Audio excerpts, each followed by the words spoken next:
नमस्ते आदाब, मैं एंकर दिव्या Kamble CBN news 18 में आपका स्वागत करती हूँ।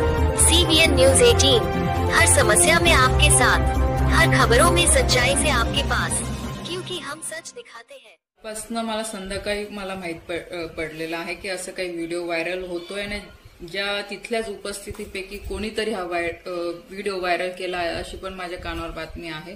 आणि या संदर्भात नक्कीच मी आमच्या वरिष्ठांशी सुद्धा बोललेली आहे। मला असं वाटतं ही गोष्ट ही मागच्या 8 दिवस आधीची आहे।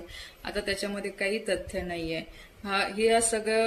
या गोष्टी सगळ्या घडल्यानंतर आदरणीय गिरीश भाऊंनी सुद्धा माध्यमांशी बोलताना सांगितलेलं आहे की जे छोटे मोठे विषय होते ते गिरीश भाऊंनी या सगळ्या लोकांशी बोलून ते दूर केलेलं आहे आणि ही सीट आम्ही 5 लाखाच्या मताने निवडून देऊ असं सुद्धा आश्वासन आदरणीय गिरीश भाऊंनी दिलेलं आहे।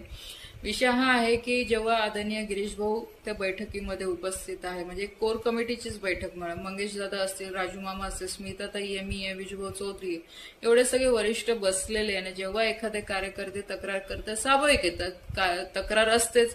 आम्ही पण काम करताना बऱ्याचशा चुका आमच्याकडनं पण होत असेल, मी असं म्हणत नाही की आम्ही चुकत नाही, थोडेफार विषय होतातच, कारण शेवटी आज एवढा मोठा मतदारसंघ आज कोणी ना कोणी माझ्याकडनं पण दुखवलं गेलं असेल। पण विषय हा आहे की हा व्हिडिओ कोर कमिटीचा व्हिडिओ हा बाहेर अशा पद्धतीने व्हायरल करणं हे चुकीचं आहे, कारण की भारतीय जनता पार्टी ही शिस्त प्रिय पार्टी आहे, शिस्तीने सगळे इथे कामं होतात, एक डिसिप्लिन वाली पार्टी आहे।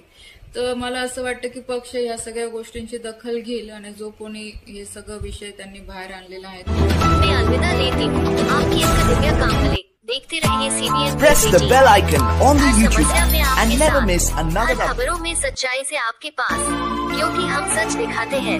हमारे CBN न्यूज 18 चैनल को सब्सक्राइब करें। जय हिंद।